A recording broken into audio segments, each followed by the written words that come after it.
할렐루야, 행복한 교회 성도 여러분, 2020년 11월 1일 주일 예배입니다. 우리가 마음을 다해서 하나님을 예배하기 원합니다. 함께 기도드리겠습니다. 하나님 아버지 감사드립니다. 오늘도 거룩한 안식일 하나님 앞에 나왔습니다.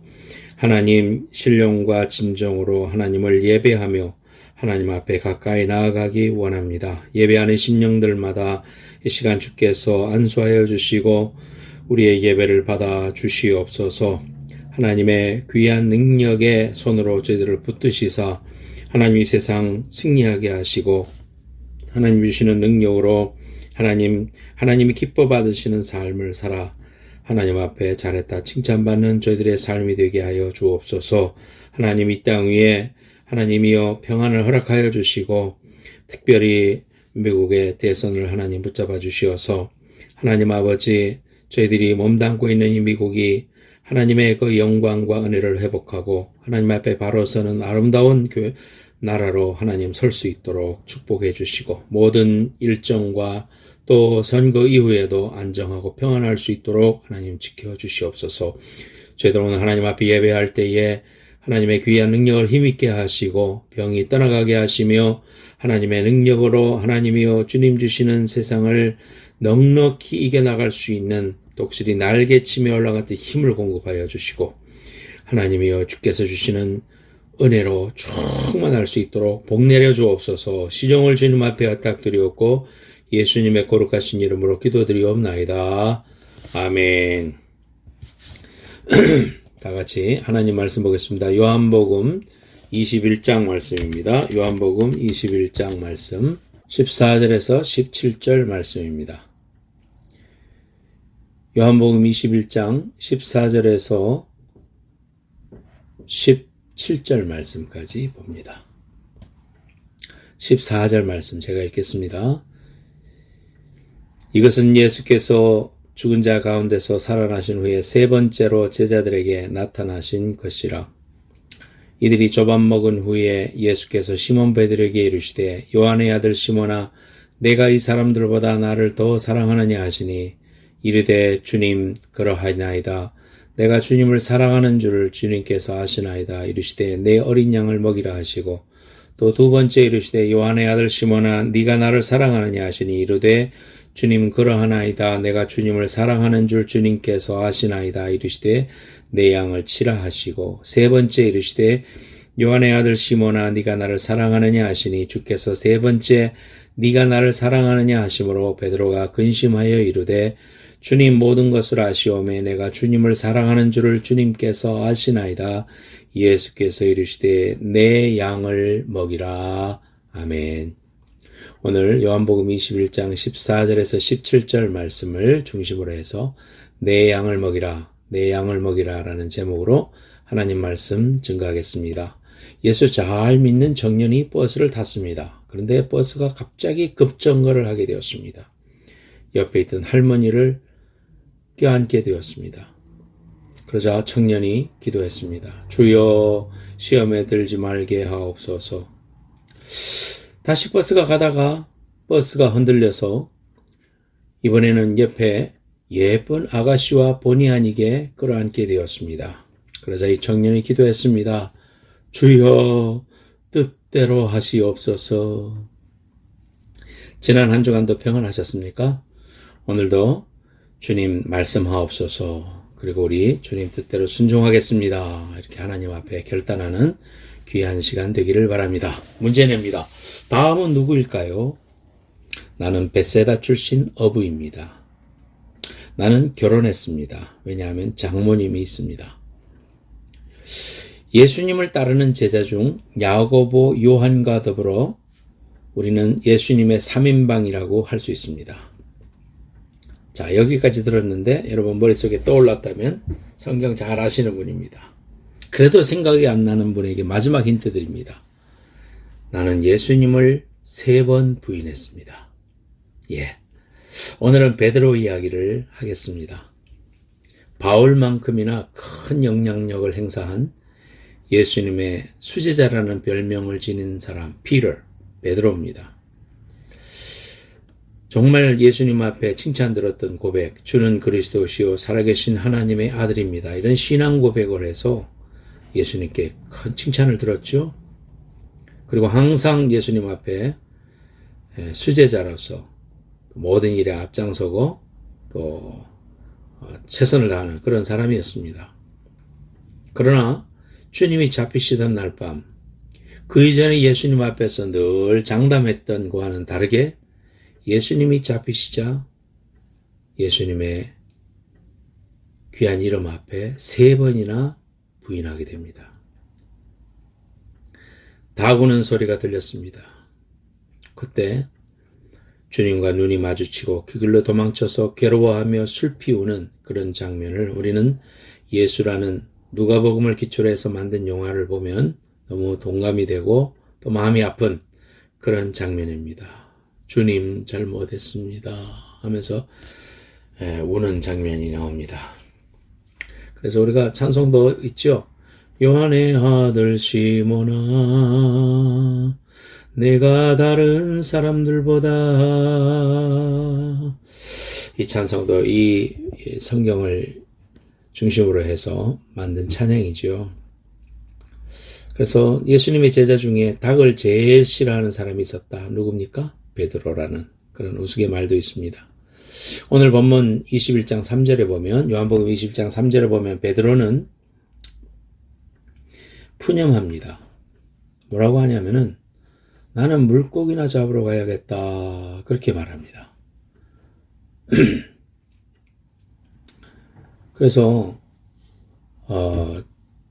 21장 3절에 시몬 베드로가 나는 물고기 잡으러 가노라 하니 그들이 우리도 함께 가겠다 하고 배에 올랐으나 아무것도 잡지 못했다. 나는 물고기나 잡으러 가야겠다. 이 말은 뭡니까? 예수님의 제자로서의 그런 사명을 다 잊어버리고 현실로 돌아온, 낙심하고 고향으로 돌아와 물고기나 잡는 업으로서 돌아온 그런 베드로의 모습을 보고 있습니다. 저는 이 성경을 읽으면서 질문이 생겼습니다. 성경에 보면 오늘 21장, 요한복음 21장 오기 전에 예수님이 부활하셨다는 것을 베드로는 압니다. 그리고 예수님을 목격했습니다. 부활의 주님을 만났음에도 불구하고 왜 낙심하고 고기 잡으러 내려갔을까?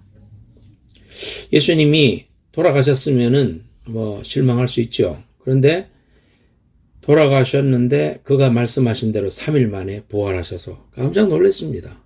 그 말씀하는 것 자기들도 믿었지만 그러나 정말로 3일 만에 부활하니까 믿지 못하고 맨 먼저 달려갔던 사람 베드로였잖아요. 무덤으로 달려갔던 사람. 그 부활의 주님을 만나고 제자들과 함께도 만나고 그랬는데도 불구하고 왜 베드로는 낙심해서 지금 갈릴리 바다에서 다시 고기를 잡고 있는 건가? 사도 바울이 고린도전서 15장에서 강조하지요. 부활신앙. 부활이 없다면 우리 믿는 것은 헛것이고 정말 부활신앙이 얼마나 중요하냐. 고린도전서 15장 읽으면 힘이 납니다. 정말 부활신앙으로 할렐루야 부활, 이 신앙이야말로 정말 모든 것을 극복할 수 있는 능력이다. 우리 이렇게 고백합니다. 우리가 그렇게 믿고 우리가 세상을 이기고 승리할 수 있는 비결도 부활하신 주님을 믿는 거 아닙니까? 십자가에서 돌아가신 그 주님 때문에 슬퍼하고 눈물 흘리고 거기서 끝나는 게 아니라 부활하신 주님이 계시고 영원히 승리하셨기 때문에 그 주님이 우리의 주님이시죠. 그 신앙으로 무장하는 것이 얼마나 중요합니까? 그런데 왜 베드로는 그런 걸 몰랐단 말일까? 부활하신 주님을 만나고 목격했음에도 불구하고 왜 고기 잡으러 와서 지금 나는 고기나 잡을란다 이렇게 고백을 하고 있을까요? 첫째는 자신에 대한 실망 때문이었습니다. 베드로가 이 말씀 읽기 바로 전에만 해도 예수님 다 주를 버릴지라도 나는 주님을 절대 버리지 않을 겁니다. 자기를 내세웠습니다. 베드로 성격이 그렇지 않습니까? 정말 자신감 있고 호언장담하고 큰소리쳤던 사람 베드로입니다. 그런데 자기는 이제 고기 잡으러 가야겠다.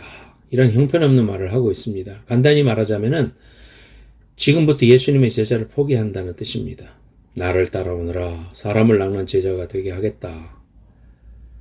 그런데 주님을 따라다니다가 많은 것들을 체험하고 주님을 다시 부활하신 주님을 만났음에도 불구하고 자신 속에 있는 자신이 못났고 실패자고 나는 주님 앞에 다시 설 수 없는 존재라는 것을 스스로 생각하면서 너무나도 실망했던 겁니다. 그동안은 자기가 제일 우월하고 자기가 제일 잘 믿는다고 남보다 앞서기를 좋아했던 그런 사람이 이게 뭔가 주님을 부인하고 맹꼴찌로 떨어졌다, 추락했다, 실망하고 있는 겁니다. 자신에 대해서 실망하고 넘어져 있을 때 참 인간은 아무것도 못하는 그런 존재로 넘어질 수가 있는 것이죠. 그렇게 생각할지 모릅니다. 주님 앞에 나설 수가 없다. 내가 무슨 낯으로 주님을 만난단 말인가. 주님 이제는 저에게 맡기지 마세요. 제가 무슨 주님의 제자입니까? 잘 아시잖아요. 전 저 하나도 관리 못하는 바보입니다. 그래서 나는 물고기 잡으러 가야겠습니다. 나는 그것밖에 안 됩니다.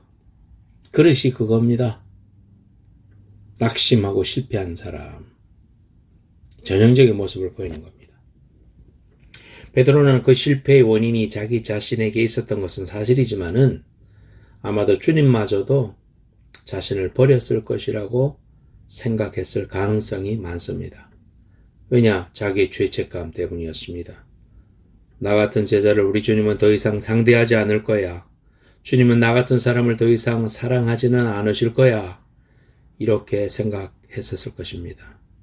여러분, 누구나 실패할 수 있습니다. 넘어질 수 있습니다. 그러나 죄인된 나의 모습만 보면 그럴 수 있지만 주님 바라봐야 됩니다. 오늘 본문의 요한복음 21장의 마지막 장을 읽어보면 어떤 사건이 베드로에게 일어납니까? 이렇게 실망한 베드로에게 세 가지 사건이 일어납니다. 주님이 찾아오시고 생선으로 조반을 차려주시고 그리고 네가 나를 사랑하느냐 세 번 물으시면서 주님의 사랑을 확인시켜 주시는 세 가지의 중요한 일이 일어나는 것입니다. 실패하고 못난이처럼 주저앉아 있는 베드로를 주님이 찾아오셨습니다. 그리고 세 번이나 네가 나를 사랑하느냐 물으시면서 하나님의 사랑을, 예수님의 사랑을 확증시켜 줍니다. 주님은 바닷가에서 생선 요리를 만들어 놓고 제자들을 기다리고 있었습니다. 제자를 만나자 왜 그랬니? 너 왜 그랬어? 너 미쳤냐? 네가 무슨 수제자냐? 그런 말씀 안 하셨습니다. 생선 요리를 맛있게 준비하고 제자를 기다리셨습니다. 그리고 첫 마디 음성이 뭔지 압니까? 왜 그랬어? 그러지 않으시고 배고프지 조반 먹어라. 쉬어라. 걱정하지 말아라. 그리고 아침 식사 후에 네가 나를 사랑하느냐? 세 번 물으셨습니다. 왜 세 번이나 물으셨습니까? 베드로가 세 번이나 주님을 모른다고 부인했기 때문입니다.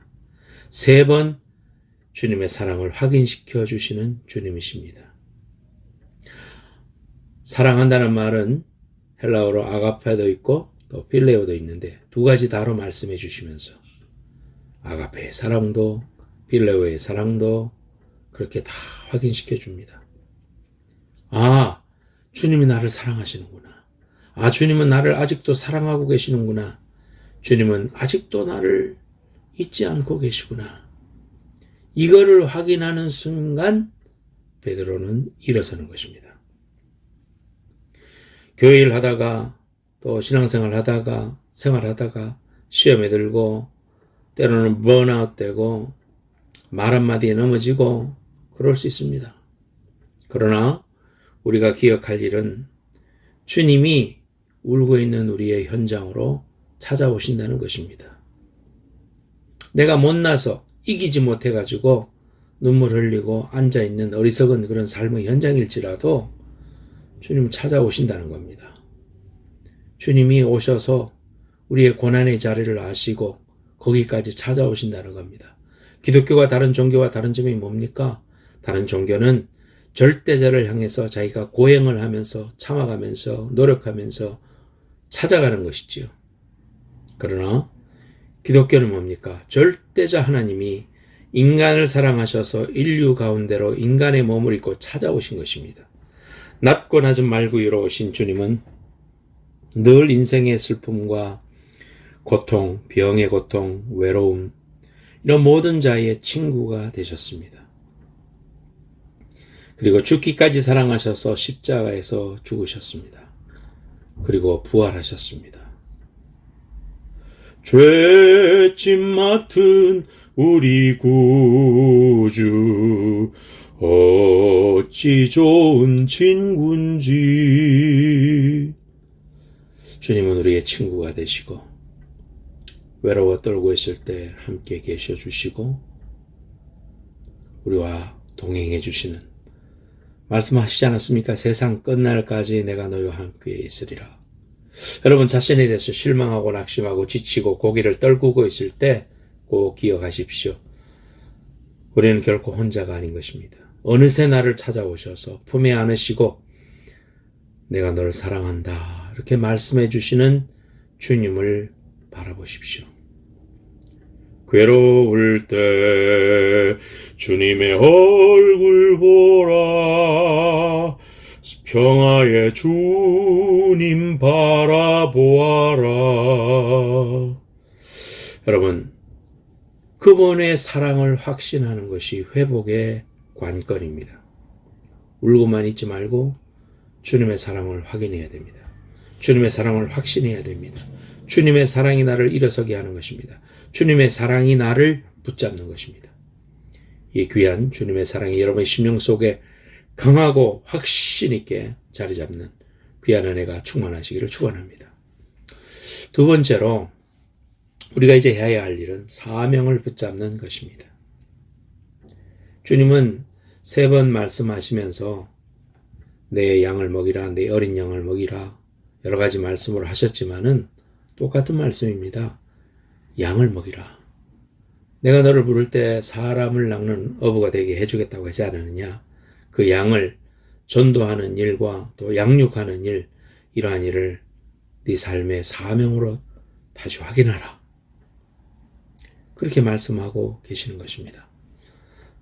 우리가 이 땅에 존재하는 이유, 우리가 오늘도 아침에 생명을 얻어서 눈을 뜨면 하나님 앞에 감사하잖아요.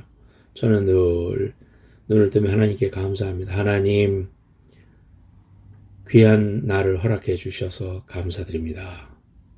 생명을 주시고 또 오늘 하루를 살게 해 주셨다는 것은 이 땅에 존재해야 할 이유가 있다는 것입니다.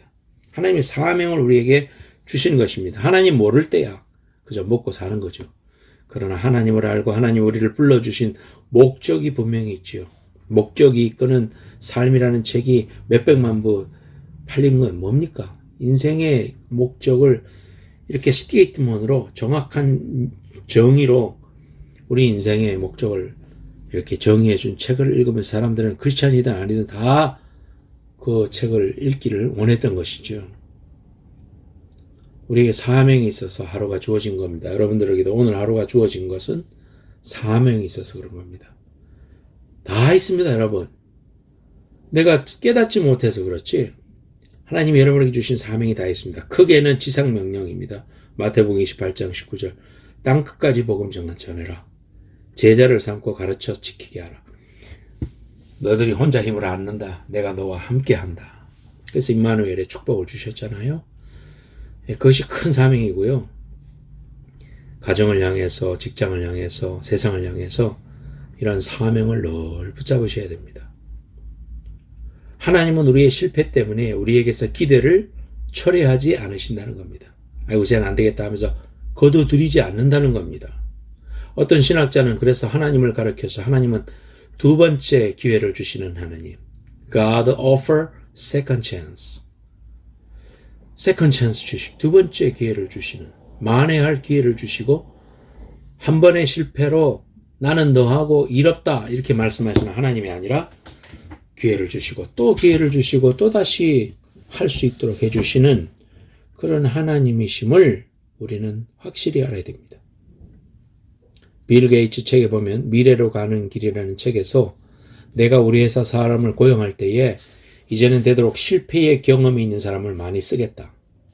실패가 위대해서가 아니라 또 단순히 실패를 많이 했다는 사실만으로 고용은 않겠다. 나는 반드시 실패했던 사람에게 이렇게 물을 것이다.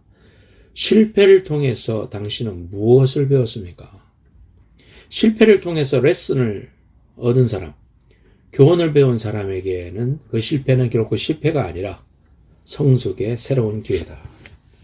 여러분, 주님은 제자 베드로가 실패를 통해서 훌륭한 교훈을 배웠다고 판단하셨을 것입니다. 그래서 이제는 그에게 더 높은 과제와 더 높은 소명을 부여하신다고 했습니다. 그렇습니다. 오늘 저와 여러분들을 위해서 주님이 실패했다고 우리를 버리시고 사람처럼 그렇게 휙 돌아서시는 그런 주님이 아니시고 기다려 주신다는 겁니다. 그리고 도리어 더 높은 계획을 가지고 더 높은 소명을 가지고 더 높은 비전을 가지고 준비하시고 계신다는 것을 여러분 믿으시기를 축원합니다. 하나님의 일을 할 때에 사실 자기 생각, 자기 부족, 자기 나약함, 지난날의 실수, 과거의 허물 등을 생각하면 그런 거 생각하면 일을 못합니다. 내 앞가름도 못하는데 남의 앞가름 무슨 남의 앞가름. 그럴 거 아닙니까? 베드로처럼 그렇게 낙심할 수 있습니다. 나만 바라보면. 근데 우리가 신앙을 가지고 예수님을 알고 하나님을 아는 사람은 그럼에도 불구하고 나 같은 죄인을 용서하여 주시고 사랑하시고 부르셨다는 겁니다. 왜? 하나님이 사랑하신 이유입니다. 내게 그런 자격과 조건이 있기 때문에 사랑하신 것이 아니라 하나님이 무조건 나를 사랑하셨다는 겁니다. 이게 은혜라는 거 아니겠습니까? 나 같은 것을 사랑하셨구나. 하나님의 공의 앞에 설 수 없는 나 같은 것을 하나님이 사랑하셔서 부르시고 의인 삼아 주셨구나. 찬양을 받아주시는구나. 내가 이렇게 나약하고 넘어지고 실수가 많고 죄악 덩어리고 사도 바울처럼 죄인 중에 괴수라고 그렇게 고백할 만한 사람인데 하나님이 나를 불러주셨구나. 기다려주시는구나. 성령님을 통하여 힘주시는구나. 오늘도 그래서 사명이 있어서 나에게 이런 하루를 허락하셨구나 생각하니까 은혜로 나아가게 되는 겁니다. 은혜로 생각하면 하나님의 사람이 될 수 있습니다. 여러분 기억하십시오. 과거의 자기에게 얽매여서 이를 극복하지 못하면 하나님의 사람이 되지 못합니다. 왜? 십자가 보혈을 모르는 사람이니까요. 또는 내가 조금 남보다 어려우니 자신 있다는 사람, 그런 사람도 문제 있습니다. 교만하기 때문에 하나님이 쓰지 않습니다.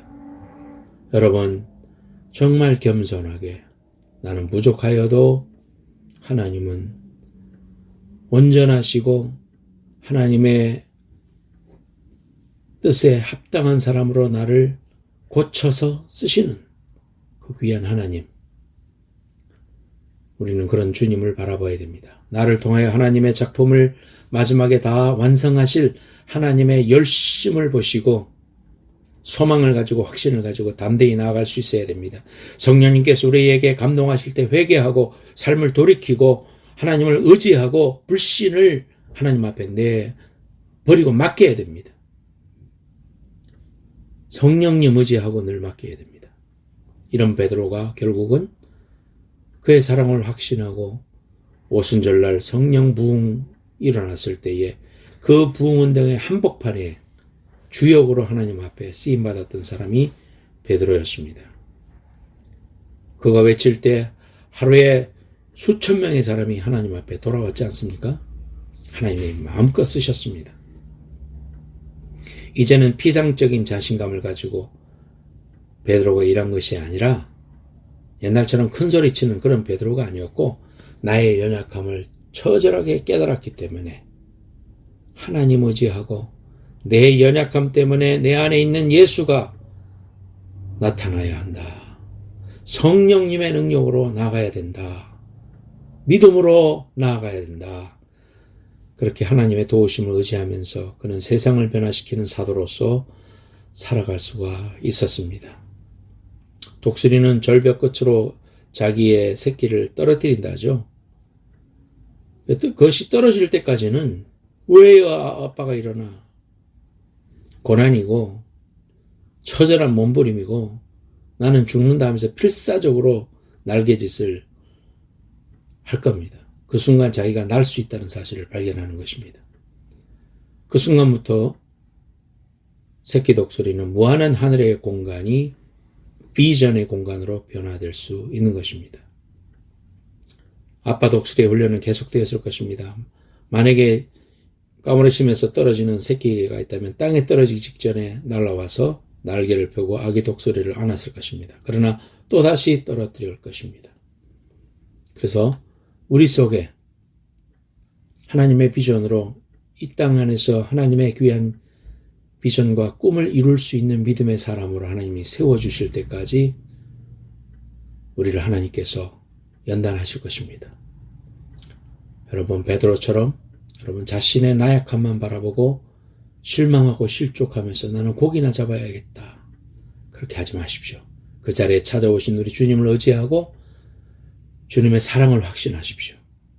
주님의 사랑을 붙잡으면 됩니다. 다른 거 없습니다. 주님이 나를 사랑한다는데 주님의 사랑이 내 속에서 용솟음치는데 무엇이 두렵습니까? 주님의 사랑이 내 속에서 활활 타고 있는 한 외롭지 않습니다. 괴롭지 않습니다. 왜? 하나님이 나 사랑하는지 알기 때문입니다. 그리고는 그분의 음성을 듣고 그 사명을 붙잡는 것입니다. 하나님이 더 큰 은혜로 붙잡아 주시는 귀한 기회를 주시는 하나님, 실패를 통하여 더 큰 높은 비전을 준비하고 계신 주님을 붙들고 승리하시는 여러분들 되시기를 예수님의 이름으로 축원합니다. 기도하겠습니다. 하나님 아버지, 오늘 말씀 꼭 기억합니다. 베드로의 낙심의 자리가 너무나 큰 자리였지만 그러나 그 속에 하나님의 사랑을 다시 확인시켜 주시고 더 높은 비전으로 꿈꾸게 하시고 비상하게 하시고 초대교회의 위대한 성령의 역사를 이룰 수 있도록 하셨습니다. 하나님 감사드립니다. 저희들에게도 찾아오셔서 사랑을 확인시켜 주시며 주의 능력의 비전을 붙잡는 귀한 은혜의 자리가 될 수 있도록 오늘 이 시간 안수하여 주시고 머리 숙이신 심령들마다 축복하여 주시옵소서. 하나님 아픈 데 손 얹습니다. 주님의 귀하신 사랑으로 치유하여 주시고 하나님의 일 잘 감당하고 오늘도 생명 주신 하나님 앞에 감사하고 더 큰 은혜를 주시어서 주님의 귀한 더 높은 비전과 꿈을 이룰 수 있는 사람으로 설 수 있도록 우리 하나님 강건함으로 붙들어 주옵소서. 내가 예수 이름으로 명하노니 모든 세포들은 하나님이 지으신 원래의 모습대로 돌아갈지어다. 하나님 아버지 귀한 예물 드렸습니다. 드리는 손길마다 축복하여 주시고 우리가 섬기는 귀한 선교사님들과 또 침례교 총회와 또 여러 기관들 하나님께서 축복하여 주시고 물질이 쓰이는 곳마다 하나님의 영광과 은혜가 드러나게 하여 주시옵소서. 하나님 아버지 우리 성도들 일주일 동안 살아갈 때 성령님 붙잡아 주시고 특별히 조국과 민족을 위해서 이 미국을 위해서 기도하게 하시고 하나님 정말 하나님이 기뻐 받으시는 그러한 나라로 우뚝 설 수 있도록 하나님 특별히 은혜를 더하여 주옵소서. 하나님 코로나 바이러스부터 지켜주시고 안전케 하여 주시고 안연히 거할 수 있도록 하여 주시고 풍랑치는 곳에서도 엄마의 품에 있는 새끼처럼 평안과 은혜와 기쁨을 누리는 저희들 될 수 있도록 주님 복 내려 주옵소서. 기도하는 것마다 응답받게 하시고 하늘의 신령한 은혜와 땅의 기름진 복으로 축복하여 주시고 더 은혜와 사랑과 충만한 주님의 공급하심을 공급하는 귀한 경험하는 귀한 성도들 될 수 있도록 축복하여 주옵소서. 지금은 속히 오실 예수 그리스도의 은혜와 하나님 아버지의 만극하신 사랑과 성령님의 감화 감동하심이 오늘 하나님 앞에 믿음으로 고백하는 성도들의 귀한 고백을 받아주시고 하나님 아버지, 더 높은 비전과 꿈으로 우리에게 다시 선포해 주시는 하나님의 비전과 꿈을 받아들이는 믿음의 성도들 머리 위에와 저들의 가정과 저들의 자녀들 위에 하나님 모든 삶 위에 건강 위에 지금부터 영원까지 함께 해주시기를 간절히 축원하옵나이다. 아멘.